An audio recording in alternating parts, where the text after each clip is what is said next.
The courtroom was ice cold that morning, or maybe it was just me.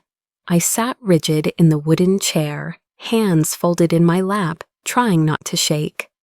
My brother Marcus stood across the aisle, his expensive suit crisp and perfect, his lawyer whispering reassurances. He looked confident. He always did. The judge cleared his throat, adjusting his reading glasses to review the will. This was supposed to be simple, a standard probate hearing to settle our father's estate. But nothing in my family had ever been simple. No benefits, no claims, she's a fake vet. Marcus's voice cut through the courtroom like a knife. Heads turned, the judge's eyes lifted from the documents. My chest tightened, heat flooding my face. I watched my brother stand, his expression twisted in mock concern. "Your Honor," Marcus continued, his voice dripping with false sincerity, "I must object to my sister Sarah's claim to any portion of this estate. She's been lying about her military service for years. She never saw combat. She never earned those supposed medals. She's exploiting veteran status she doesn't deserve." The words hit like physical blows. 8 years of service, 3 tours overseas, 2 commendations, a Purple Heart. PTSD that still woke me at 3 in the morning, drenched in sweat. And my own brother, my own blood, was calling me a fraud in open court. I didn't notice my lawyer stand. I didn't see her walk calmly to the bench, but I saw the envelope, sealed, official-looking, slide across the judge's desk. I watched His Honor's face drain of color as he read the first page, then the second. Then he looked up, and his expression had transformed from judicial neutrality to something I'd never seen on a judge's face before: shock, no horror. "Officers, seal this court immediately." The bailiffs moved instantly, blocking the doors. Marcus's confident smirk flickered. The room erupted in confused whispers. And I finally allowed myself to breathe. If you've ever been doubted by the people who should believe in you most, stay with me. This story is for you. Because what happened next didn't just vindicate me, it exposed a betrayal 15 years in the making. And by the end, you'll understand why some family betrayals don't just deserve exposure, they demand justice. 6 months earlier, I'd been sitting in my small apartment in Portland when my phone rang at 6 in the morning. Unknown number. I almost didn't answer. "Is this Sarah Mitchell?" The voice was professional, clipped. "This is David Chen, attorney for the estate of Robert Mitchell. I'm calling to inform you that your father passed away 3 days ago. The will reading is scheduled for next month." 3 days? My father had been dead for 3 days, and I was just now finding out. I sat on the edge of my bed, phone pressed to my ear, feeling absolutely nothing. Not grief, not surprise, just a hollow, familiar emptiness. "Who else knows?" I asked quietly. "Your brother Marcus was named executor. He's been notified and has been handling arrangements." Of course he had. Marcus always handled everything. That's what golden children do. They take charge, make decisions, control the narrative. And I was used to it. I'd been conditioned since childhood to accept my role as the forgotten one, the scapegoat, the daughter who could never quite measure up. Growing up, Marcus was 3 years older and infinitely more valuable. He was the athlete, the scholar, the charming one who made Dad proud. I was quiet, bookish, awkward. When I enlisted at 18, Dad barely looked up from his newspaper. "Military's for people who can't make it in the real world," he'd muttered. I joined anyway. Not to prove anything, or maybe to prove everything. The Army gave me what my family never did: purpose, respect, structure. I found family in my unit. I found myself. For 8 years, I served. I sent 40% of my paycheck home faithfully every month. When Dad's business struggled, I sent more. When Marcus needed help with law school tuition, I covered it. When holidays came, I flew home on my own dime, always bringing gifts, always smiling, always hoping this would be the year they saw me. They never did. Instead, Marcus started telling people I had a desk job in the Army, that I exaggerated my role, that my PTSD was attention-seeking. When I received my Purple Heart after an IED incident that killed 2 of my battle buddies and left me with traumatic brain injury, Marcus told relatives I was milking it for sympathy and benefits. I let it go. I always let it go. Because that's what you do in toxic families. You keep the peace, you don't rock the boat, you convince yourself that blood is thicker than betrayal. I was wrong. The thing about family abuse is that it's insidious. It doesn't look like screaming matches or physical violence. It looks like subtle dismissals, jokes at your expense, being left out of group chats, discovering family events happened without you after the fact. It's financial manipulation disguised as borrowing. It's emotional blackmail wrapped in family loyalty. I missed 7 major red flags over 15 years. First, the money I sent home was never acknowledged. Not once did Dad or Marcus say thank you. It just disappeared into the family coffers as if it was owed. Second, Marcus managed Dad's finances in his later years, but wouldn't let me see any statements. "I'm the executor," he'd say. "It's under control." Third, every time I mentioned my service, Marcus would subtly undermine it. Sarah was in supply chain, he'd tell people. Technically true, but stripping away the context, that my supply chain role was in active combat zones. Fourth, I wasn't added to the family group chat. For 3 years, they had a thread I didn't know existed. I only found out when my aunt accidentally mentioned that funny thing Marcus posted in the family chat yesterday. Fifth, when Dad got sick, really sick, the final 6 months, Marcus didn't tell me. I found out from a neighbor who happened to mention it in passing. When I confronted Marcus, he said, "We didn't want to worry you." Sixth, the family photos. At Dad's house, there were dozens of pictures of Marcus. Graduations, weddings, grandchildren. There were 3 photos of me, all from before I enlisted. After that, I'd been edited out of the family narrative. Seventh, and most damning, Dad's will was changed 6 months before he died. The original, drafted 10 years prior, split everything 50-50. The new version left Marcus as primary beneficiary and executor, with a small stipend for me, for her troubles. I didn't know any of this until the lawyer called, but something in his tone made me suspicious. So I did what I'd learned to do in the Army. I gathered intelligence. I hired a private investigator named Tom Bradley, a former FBI agent who took veteran cases pro bono. "I've seen too many service members get screwed by family," he told me during our first meeting. "Not on my watch." Tom was methodical. Within 3 weeks, he'd uncovered financial irregularities in Dad's estate that made my blood run cold. Over 7 years, Marcus had systematically embezzled over $300,000, forged signatures, created fake medical bills, diverted funds to offshore accounts. And then we found the smoking gun, an email from Marcus to his personal lawyer, dated 2 months before Dad's death. "Sarah's military records are sealed. She can't prove anything. Keep pushing the fake veteran angle. Juries eat that up.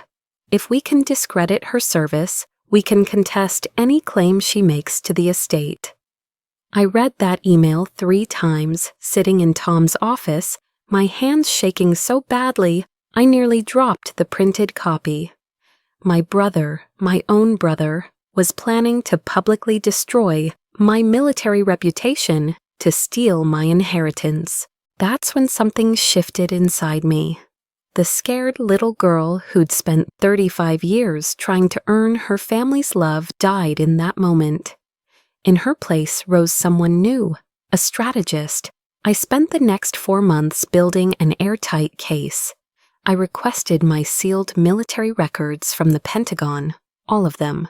Service history, commendations, medical discharge papers, even the classified after-action reports from the IED incident. I hired a forensic accountant who traced every dollar Marcus had stolen. I consulted with a military lawyer who specialized in stolen Valor cases, and I went to therapy.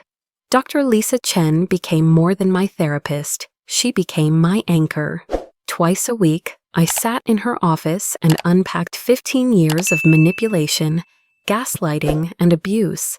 She taught me that people-pleasing wasn't love, that setting boundaries wasn't selfish, that walking away from toxic people, even family, wasn't failure. It was survival. "You're not trying to destroy your brother," Dr. Lisa reminded me during one session. "You're protecting yourself and holding him accountable. There's a difference." I held on to those words like a life raft. The day of the will reading arrived. I wore my dress uniform, not to show off, but because I'd earned it. Let Marcus try to call me a fake veteran while I wore my Purple Heart and service ribbons. The courtroom was smaller than I expected, wood-paneled and fluorescent lit. Marcus arrived with his lawyer, saw my uniform, and his jaw tightened. But he recovered quickly, that familiar smirk sliding into place. The hearing began. The judge read through Dad's will, the amended one, where Marcus got the house, the business, the savings, and I got $20,000 to assist with her difficulties. Then Marcus stood. "Your Honor, I must object to my sister receiving anything from this estate." The judge looked up, frowning. "On what grounds?" "Fraud." Marcus's voice was steady, confident. "Sarah has been claiming veteran benefits and status she doesn't deserve. She exaggerated her service. She's never seen real combat. She's manipulated our family with false stories of heroism for years. No benefits, no claims. She's a fake vet." The courtroom went silent. I felt every eye on me. My pulse hammered in my ears, but I didn't move. I didn't react. I simply looked at my lawyer, Jessica Warren, who stood calmly. "Your Honor," Jessica said, her voice crystal clear. "The defense would like to submit evidence for immediate review." She walked to the bench, placed the manila envelope on the judge's desk, and returned to her seat. The judge opened it, pulled out the first document, and began to read. I watched his face change, confusion, then shock, then something darker, anger. He flipped to the second page, the third. His hand trembled slightly. When he looked up, his gaze landed on Marcus, and the temperature in the room dropped 10 degrees. "Officers, seal this court immediately." Bailiffs moved to the doors. Marcus's lawyer leaned over, whispering urgently. Marcus's face had gone pale. The judge's voice was ice. "Mr. Marcus Mitchell, you've just accused your sister, under oath in my court, of being a fake veteran. I have here 47 pages of evidence that not only prove your accusation false, but reveal your own crimes." He held up the documents. Corporal Sarah Mitchell, 8 years of service, 3 tours in active combat zones, 2 commendations for bravery under fire. Purple Heart recipient, following an IED attack that killed 2 of her unit members and left her with traumatic brain injury. Medical discharge honorable.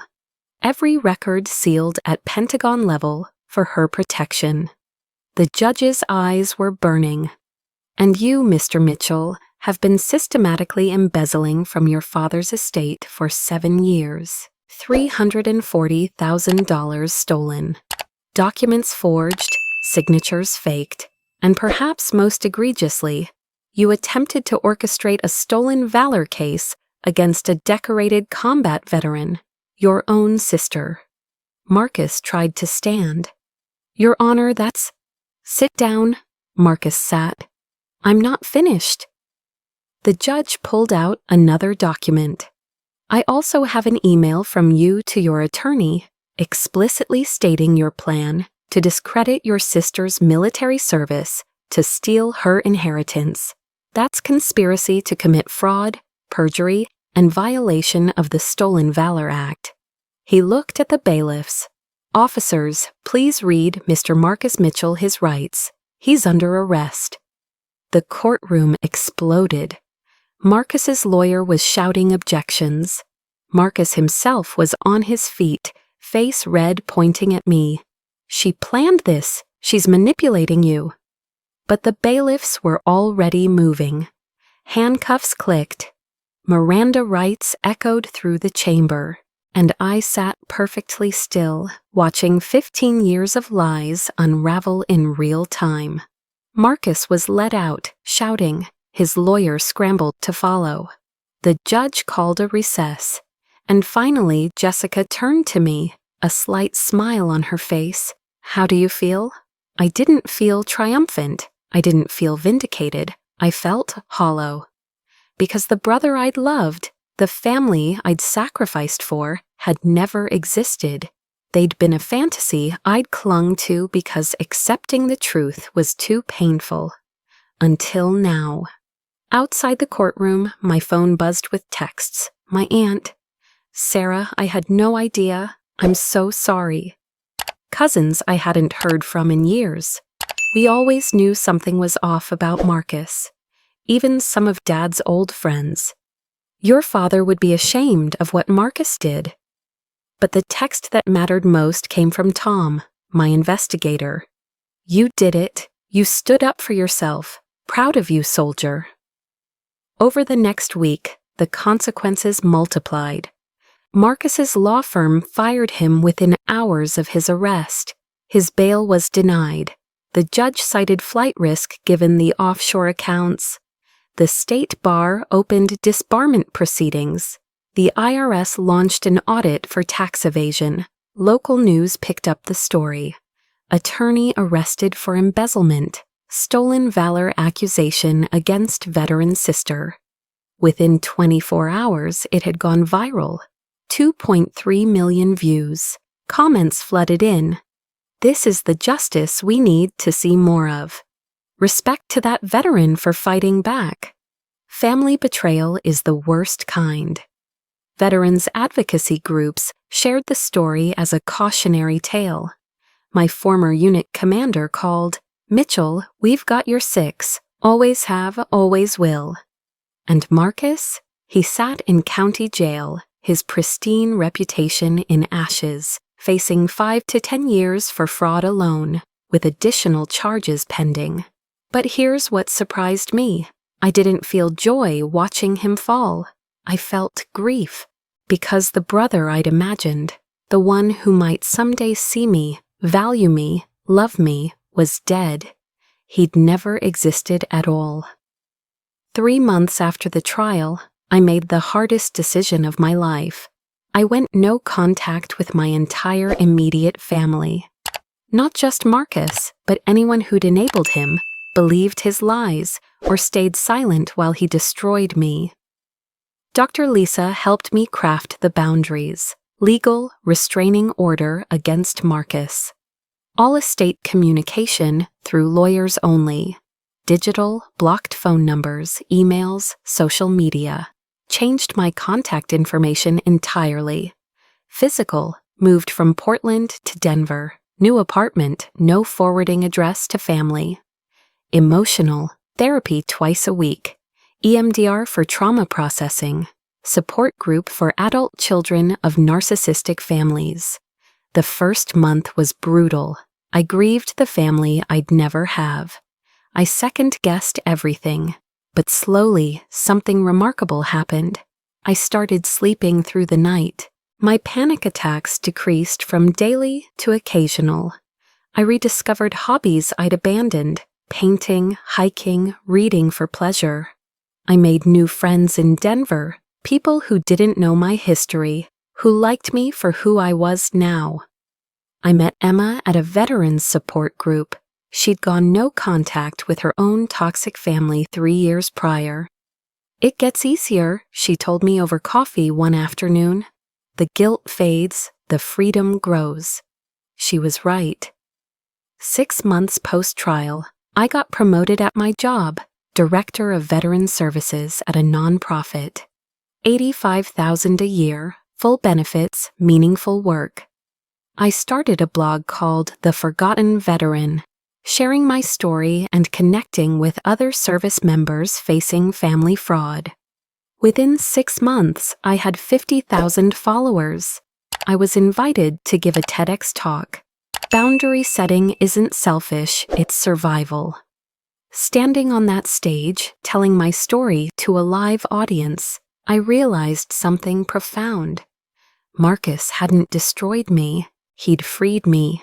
By being exactly who he was, selfish, manipulative, cruel, he'd forced me to see the truth and walk away. My blog posts resonated, letters poured in. Your story gave me courage to leave my toxic family. I reported my brother's fraud because of you. I'm a veteran, and I finally sought help for PTSD after reading your words. I started the Sarah Mitchell Foundation, helping veterans facing family financial abuse. We provided legal assistance, therapy referrals, and emergency funds. In our first year, we helped 43 veterans recover over $2 million in stolen assets. And then I met Jake. He was a fellow veteran, former Marine, working as an EMT in Denver. We met at a veteran advocacy event, bonded over shared experiences with PTSD, and discovered we'd both cut off toxic families. Our first date was a hike, no pressure, no expectations. Just two people who understood survival. "You don't have to explain your triggers to me," he said one evening, after I'd had a flashback during a fireworks display. "I get it." That understanding, that simple, profound acceptance, was worth more than any inheritance. A year after the trial, I visited Dad's grave for the first time. Not because I'd forgiven him, but because I needed closure. I stood in the cemetery looking at his headstone and realized I felt nothing. No anger, no grief, no longing, just neutrality. "You chose Marcus," I said quietly to the stone. "I hope it was worth it." Then I turned and walked away. I checked in with Tom, my investigator, who'd become a friend. "Marcus took a plea deal," he told me. 7 years, eligible for parole in 5. He'll be disbarred permanently, lost everything. I nodded. Good. Not because I wanted him to suffer, but because actions have consequences. And for the first time in his life, Marcus was experiencing them. Meanwhile, my life flourished. I published an article in Military Times, "When Family Becomes the Enemy." I was featured on 8 military and mental health podcasts. I started painting again, vivid, emotional pieces that sold in local galleries. I ran my first post-injury 5K. I laughed freely, cried openly, and slept soundly. On the anniversary of that courtroom day, I sat in my Denver apartment, paid for entirely by me, decorated with my art, filled with my chosen family, and wrote in my journal. A year ago, I stood in that courtroom shaking, watching my brother try to destroy me. Today, I stand in my own space, debt-free, surrounded by people who love me authentically. Marcus took 15 years of my life, but I'm taking back the next 50. Emma came over that evening with wine. Jake cooked dinner. We sat on my balcony, watching the sunset over the Rockies, and I felt something I'd never experienced in my family home: peace. To survival, Emma raised her glass. To thriving, Jake added. To freedom, I finished. We clinked glasses. And in that moment, I understood the truth. The opposite of family isn't loneliness. It's chosen connection. It's people who see you, value you, and stand by you. Not because they have to, but because they want to. Marcus had tried to take everything from me. My inheritance, my reputation, my dignity.